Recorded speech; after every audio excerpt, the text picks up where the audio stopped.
Hasil rekapitulasi hasil penghitungan suara di masing-masing kecamatan sedang berlangsung. Meski demikian, prediksi perolehan suara diketahui masing-masing partai.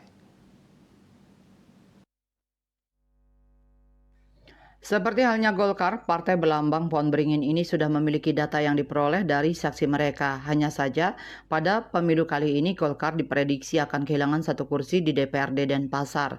Sebelumnya, pada periode 2019-2024, Golkar berhasil mengantarkan kadernya ke kursi dewan sebanyak 8 orang. Kali ini dari hasil penghitungan sementara, satu kursi akan diambil partai lain dari Dapil Denpasar Timur. Ketua DPD 2 Golkar Denpasar, Iwayan Mariana Wandira, Minggu 18 Februari mengungkapkan saat ini ada satu kursi yang hilang di Dapil Denpasar Timur. Sebelumnya Dapil Denpasar Timur ada 2 kursi yang diraih Putu Meta Dewintawandi dan Ide Bagus Mayun Komala Putra. Karena Meta sudah tidak mencalonkan lagi, maka posisi incumbent hanya Gus Mayun. Akan tetapi dari data internal Golkar, Gus Mayun yang meraup 2.867 suara harus tumbang karena Golkar di Denpasar Timur hanya mendapatkan satu kursi. Sementara suara di internal partai posisi suara tertinggi ditempati newcomer, yakni Igede Dwi Purnama Putra alias Dude, di bawah dengan suara 5.666 suara.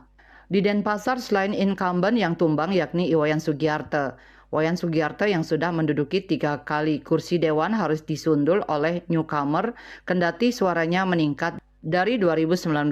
Tahun 2019, Wayan Sugiarto meraih 2.835 suara, sedangkan saat ini suaranya sebesar 2.665. Akan tetapi suara partai yang mendapatkan 12.674 suara harus bertahan di 2 kursi. Wayan Sugiarto digeser pendatang baru yakni Yonatan Andre Baskoro dengan suara 3.200. Sementara untuk dapil lainnya di Denpasar Barat 1 dan 2 masih diduduki incumbent yakni Ana Agung Gede Mahendra dengan 3.175 suara dan Iwayan Duaje dengan suara 2.433 suara. Di Denpasar Utara, Iwayan Suwiryo mendapat suara sementara 3.900, sedangkan Putu Oka Mahendra sementara yang diperoleh sekitar 8.000 suara.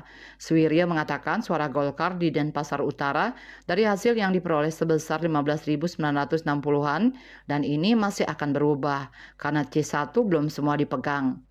Asmara Putra Bali Pos melaporkan.